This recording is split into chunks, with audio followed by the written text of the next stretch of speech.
Hello everyone, Radhe Radhe. कैसे हो आप सब लोग। आज की वीडियो बहुत बहुत बहुत इम्पोर्टेंट होने वाली है उन लोगों के लिए जो अपने मैनिफेस्टेशन के मास्टर बनना चाहते हैं। अगर आज की वीडियो आप स्किप करते हैं तो आप यही कहेंगे कि लॉ ऑफ अट्रैक्शन काम नहीं करता है, क्योंकि आपने इस बात की गहराई को समझा ही नहीं है। आज आपकी आंखों से पट्टी खुल जाएगी लॉ ऑफ अट्रैक्शन के बारे में। तो जैसे आज का टॉपिक है कि लॉ ऑफ कर्मा, और क्यों आपका मैनिफेस्टेशन पूरा नहीं होता है। सब कुछ करने के बावजूद भी आप सारी प्रोसेस कर रहे हैं फिर भी सफलता नहीं मिल रही है, तो कहाँ पर दिक्कत आ रही है, इस टॉपिक के बारे में बात करेंगे। लॉ ऑफ अट्रैक्शन पर आपका विश्वास इतना मजबूत हो जाएगा।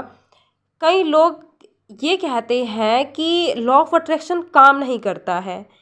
किसी ने कमेंट किया था कि डिवाइन पावर जैसी कोई चीज़ नहीं होती है। आप इस कमेंट के माध्यम से समझना इस चीज़ को। उन्होंने कहा था कि डिवाइन पावर कोई चीज़ नहीं होती है। लॉ ऑफ अट्रैक्शन पर डाउट किया था। तो मैंने कहा जो मानता है उनके लिए है, जो नहीं मानता है उसके लिए नहीं है, फिर भी ये काम करता है। तो उनका कहना ये था कि पहले मानता था, बहुत मानता था, लेकिन अब नहीं मानता। जब आपके जीवन में लॉ ऑफ अट्रैक्शन आता है, इस बात को समझने की कोशिश करना। जब आपके जीवन में लॉ ऑफ अट्रैक्शन आता है तो आप ये समझते हैं कि अब सब कुछ मिल गया, बस सोचो हो गया। लेकिन कहते हैं ना कि ज्ञान लो तो पूरा लो, अधूरा ज्ञान हानिकारक होता है। हम ये भूल जाते हैं कि लॉ ऑफ अट्रैक्शन को हमने अभी समझा, अभी जाना। हमें पता चला कि हम जैसा सोचेंगे वैसा होगा। हम अभी अपने थॉट पर कंट्रोल करते हैं, पॉजिटिव सोच रहे हैं। अब हम राइट पार्ट पर हैं, मेडिटेशन कर रहे हैं, पॉजिटिव सोच रखते हैं, पॉजिटिव सोचते हैं हमेशा। अफर्मेशन वो सब कर रहे हैं जो लॉ ऑफ अट्रैक्शन में हमें फॉलो करने होते हैं। फिर भी कोई बदलाव नहीं, कोई रिजल्ट नहीं आ रहा है। हम औरों की सक्सेस को पढ़ रहे हैं, सुन रहे हैं, देख रहे हैं। हर वीडियो लॉ ऑफ अट्रैक्शन की, जिन लोगों को इससे सक्सेस मिली है उनको सक्सेस मिल रही है, आपको सक्सेस नहीं मिल रही है, तो क्या गलती हो रही है। फिर भी ये क्या हो रहा है आप ये सोचते हो, आपको समझ में नहीं आता। तो अब ध्यान से सुनना। कर्मा सिर्फ अच्छा बुरा काम करना ही कर्म नहीं होता, हमारी सोच भी कर्म होती है। अच्छा सोच रहे हो या बुरा सोच रहे हो, ये भी एक तरह से कर्म है। लॉ ऑफ अट्रैक्शन जब पता चलता है हमें, तो जब हमें अभी लॉ ऑफ अट्रैक्शन पता होने के बाद हम अपनी सोच को पॉजिटिव करते हैं।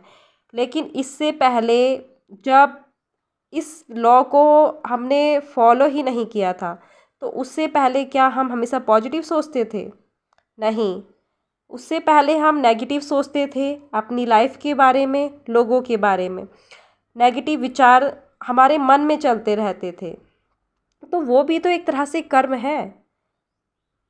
आपने सुना होगा कि हर कर्म का फल मिलता है।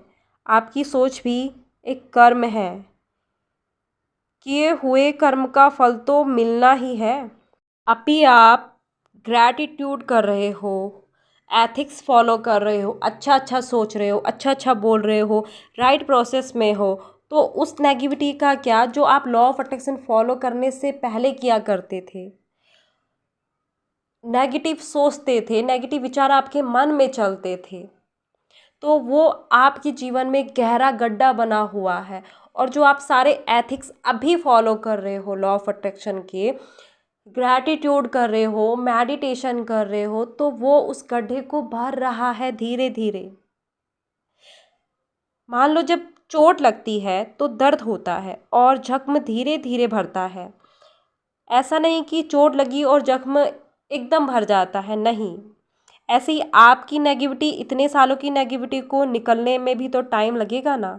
जब एक बीज रोपते हैं तो क्या एकदम फल बन जाता है, एकदम फल देने लगता है? नहीं ना। उसको भी टाइम लगता है। अभी आपकी नेगेटिविटी बाहर निकल रही है, आपका ऑरा क्लीन हो रहा है। यकीन मानो, लॉ ऑफ अट्रैक्शन अगर आपके जीवन में आया है तो यूं ही नहीं आया है, किसी खास मकसद से आया है। अभी आप लॉ ऑफ अट्रैक्शन के सारे रिचुअल्स करते जाओ, बस ये भी कर्म है, पॉजिटिविटी का कर्म, पॉजिटिव, और इसका भी आपको आगे चलकर फल मिलेगा। अभी नेगेटिविटी कर्म का फल रिमूव हो जाएगा, तब आप ही कहोगे कि लॉ ऑफ अट्रैक्शन काम करता है। ये साइंस नहीं कहती, ये हर शास्त्र कहता है। अच्छे कर्म की बात कर ही रहे हैं तो भगवान श्री कृष्ण की बात ही बता दूं मैं आपको। जब भगवान श्री कृष्ण अपनी माता देवकी को कारागृह से छुड़वाने गए थे, तो माता देवकी ने कहा कि पुत्र, तुम तो भगवान थे, तुम चाहते थे तो मुझे पहले भी छुड़ा सकते थे, तुमने मुझे 14 वर्ष तक कारागृह में क्यों रहने दिया। तो कृष्ण ने कहा कि माता, आपने भी तो मुझे वनवास दिया था 14 वर्ष का। माता देवकी हैरान रह गई कि पुत्र, मैंने तुम्हें 14 वर्ष का वनवास दिया था, ऐसा कैसे हो सकता है। तब श्री कृष्ण ने कहा कि माँ, आपने मुझे पूर्व जन्म में 14 वर्ष का वनवास दिया था। मैं उस समय राम था और आप माता कैकेयी थी, तो आपको भी इस जन्म में 14 वर्ष का कारागृह मिला। तो हमारे कर्म का फल हमें ऐसे ही मिलता है, ऐसे ही चुकाना पड़ता है। तो उस समय माता देवकी ने पूछा कि यशोदा कौन थी फिर। तो भगवान श्री कृष्ण ने कहा कि यशोदा माता कौशल्या थी, जिन्होंने पुत्र वियोग को सहा था 14 वर्ष तक। उन्होंने इस जन्म में मुझे पुत्र के रूप में पाया। तो इस कहानी ने आपकी आंखें खोल दी होगी। आप जो कर रहे हैं वो करते जाओ। लॉ ऑफ अट्रैक्शन आपके जीवन में है तो वो सारी चीज़ें फॉलो करते जाओ। आप देखना, आपको रिजल्ट ज़रूर मिलेगा, मैजिक ज़रूर होंगे, जीवन ज़रूर बदलेगा।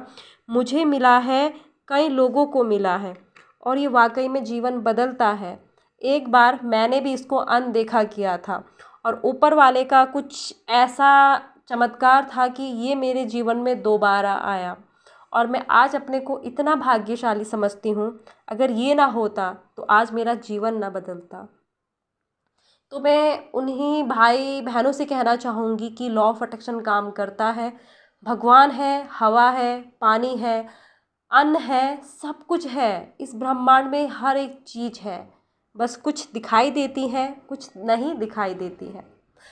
तो अपनी बात को यहीं पर समाप्त करते हुए, एंड आपको इस वीडियो से बहुत ज़्यादा मदद मिली होगी, लॉ ऑफ अट्रैक्शन की जानकारी मिली होगी। And thank you so much देखने के लिए, सुनने के लिए, तहे दिल से शुक्रिया।